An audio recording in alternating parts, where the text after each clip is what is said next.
I am 48. I avoid people, and here's why. I I love people, but I don't want people to come in and out of my life.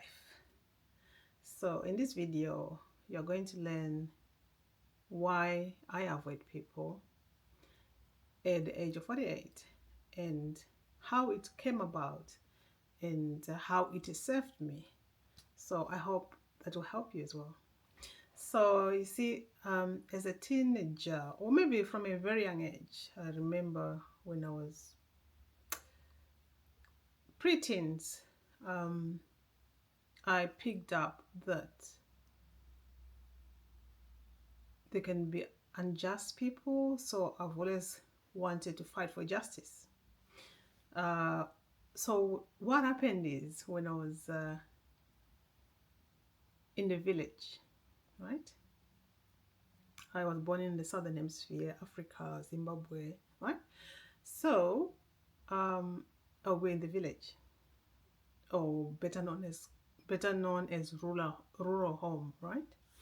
So I remember one of my cousins came in our home and wanted my brother, who was younger than me at the time. He's still younger than me anyway, to drop everything that needed to be done in our own home and go and help him do whatever needed to be done in their own home. And I was like, wait a minute, what do you mean? And then he was like, yeah, you need to come and help us because we've got more work to be done than your ones. I was like, but no, you also need to do our own work. So if he comes to your home and does what time is he gonna come back to do ours? Because there's like time sensitive tasks, in the village. So you cannot like postpone until you get back. That was the day when I went in a fist fight. That was the only time up to today, and it will never happen again. Right, because I was speaking, but they disregarded what I was saying because they felt entitled to my brother helping them and that their work was more important and more urgent than ours. I mean, it wasn't like major stuff, like in the village, you look after your own 2 cows or 3 cows or maybe more, but obviously it wasn't a lot that we couldn't handle. Now, so it was from that day that I started avoiding people because I could sense that this person hasn't got the best interest at heart for me or for my family. Okay, so it went on that why am I sweating? It went on when now I was living with my dad. My dad used to work in a setup where we were excluded from the rest of the world because it was a prison complex. So in order for the inmates or prisoners not to escape, we needed to be far away from the hustle and bustle of town. So having said that, I remember deciding that I didn't want to live like that. I was only waiting until I was old enough to be able to leave that environment. So how does this come in about why I avoid people? Right. I started at that time to avoid people because I knew that I would be influenced to do what other people were doing. Because girls my age were starting to date, and I saw most people dating, getting married, and living the same life their parents lived. I mean, there's nothing wrong with that if that's what you want, but I didn't want that. I wanted something different.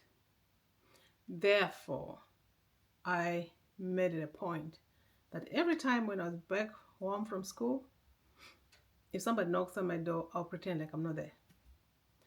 I would hear people saying, she's in, she's in. But then I wasn't going to open the door. And nobody was going to be able to just walk in. That didn't happen, thank God. So it went on when I started working, or even when I was in college. People would be like, oh, it's lunchtime, we're going to be doing this. And I'm like, I don't want to do that. We're going to go and buy this. I don't want to do that. Or on the weekend, I want to do this. I'm like, I'm not doing that. So I cannot say that this is something that I was born with, but it has served me well because I've stayed out of trouble. I didn't join in the gossip, and my name was never found where there were troublemakers because I just avoided people. Right.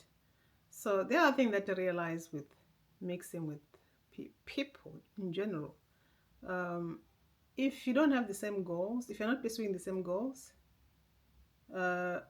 they tend to hinder your progress. For example, if I was trying to record a video like now, and then somebody's knocking at the door, and maybe it's a friend or just a person. Now, if it is a friend that want me to let them in, then I have to stop, right? Talking to you, and then go and attend to them. Okay, if it just happens one day, that should be fine.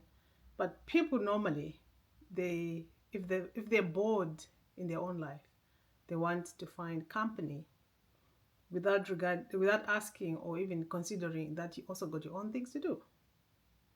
Right. The other thing is when you mix with a lot of people, or even just people who are not pursuing the same things as you, who don't have the same mindset as you, uh, people normally have drama. They only probably look for you to come and say, oh, did you hear this gossip, right? Or they've got their own load they want to offload on you. And that is stressful because imagine you are hearing this from, did you hear the bad news about that stuff? Or this is what my husband has done to me, or my kid has done this, or whatever. You know the dynamics that happens in people's lives. And if you avoid people, if you avoid people, then you don't have to be stressed about that. Because imagine the way our brain works is whatever it hears, right? Remember, we use our ears to take in information. It processes that as if it's your own. And then now you're now worrying, waking up in the middle of the night, thinking about your brain has already found a solution to whatever problem it was.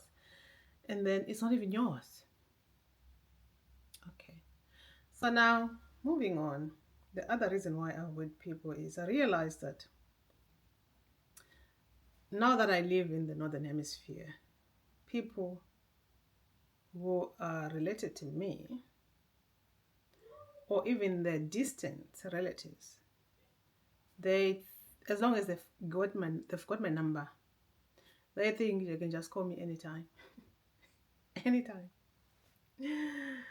If they've got WhatsApp, they think they can just send me a message on WhatsApp and just, okay. In the beginning, I was like, oh, maybe let me just embrace them, right? And then we'll start chit-chattering. And then I realized that they will start telling me, oh, I'm now dating your brother, or I'm now, you name it, whatever situation that can arise. They'll present it to you because you're an auntie. So you need to sort of like give them an opinion. But then the thing with me is I'm an empath. And most people tend to take advantage of an empath because I take your problem and put it in my shoes. And then now I'm starting to worry and I want to find a solution to help here. So if people realize you're that kind of a person, they'll just come to you. They won't do the thinking their situation. No, they'll just come and offload it onto you. And then now you have to lie awake at night. And the other thing is, I realize if there's like phone calls to be made, you might spend the whole day handling other people's business. And you haven't done anything of your own. I remember one particular day I was like, what am I doing to myself? So it is because of those kind of interactions that I decided this is not even my own problem. You are grown-ups. You can figure out what you want. You can decide how you want to live your life. And therefore, my opinion doesn't matter. If at all it matters, because you probably suggest something and then they go on and do whatever they wanted to do. So why did you even come to me in the first place? But then I've taken like 2 days, 3 days, or a week. Right. So the other thing that I started avoiding people was when I was in my 18-year narcissistic abuse relationship. I realized that there was always drama. One day it will be so and so calling you about something that's happened, and then an accusation that you know nothing about, and then the other day it will be somebody calling as well, saying that you said something that you did not say, that you don't even remember even saying it, or even if you said it, you did not say it that way. Does that make sense? Right. So now I quickly realized that no, I don't want to live like this. I don't like drama.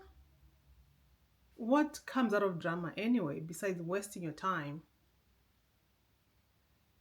and creating unnecessary stress and disease in your body? So I remember making a decision that I'm just going to avoid all these people. Unless if I can talk to them face to face. As long as it's a phone call, I'm done. I'm not talking to them. So that's the reason why I avoided people, and I still avoided them up to date. And that situation actually helped me come to a point where I realized that my relationship wasn't working. And also, thank God for my abuser. They isolated me. I function better without people around me. Because most people, we just at different wavelengths. I mean, I'm not saying I am up there, but or they're up there. It's just we are different. I just want to do things differently to other people. So therefore, we will clash. So now, going back to my abuser, they isolated me because that's what abusers do. They isolate you from your friends and family, from whoever is closer to you, so that they can control you. But then now, because of my skill of avoiding people, I actually got to a point where I was able to avoid them in that relationship. And then that gave me time to process what was happening. That actually made me tap into my own inner self, connect with my higher self, and realize that the situation I was in wasn't gonna change and it wasn't helping anybody. So that is the other reason why I avoid people. It's actually for your own good. You'll be relaxed, you'll sleep better because you only got a handful of things to manage when you avoid people. Because like I said, you realize that people only come in with their issues. They're not coming in for you. They're just coming in for themselves, for you to help them out. I mean, there's nothing wrong with helping somebody out, but not all the time. And if it takes up much of it, family time. Because I remember one time somebody was like, "You need to attend to us." I'm like, I've got kids. I need to attend to my kids first before you, because my kids come first or my family comes first. They didn't like that. They didn't like that, you know. They started calling me that I've changed, or because of whatever, whatever. So yeah, to wrap it up, like I said, I'm 48, and I avoid people for the reasons that I've just mentioned. Um, and it served me well. I was able to move from where my dad used to work and eventually move hemispheres. And then now I was able to escape or gain my freedom from narcissistic narcissistic abuse relationship. So that's all I have for you. If you please write in the comment section what you think is the best is the most valuable reason from uh, why I avoid people. And also, if you want to share with me or with the community, what are your reasons for avoiding people? Because I would love to know. I hope you enjoyed the video. I enjoyed making it for you. Bye bye.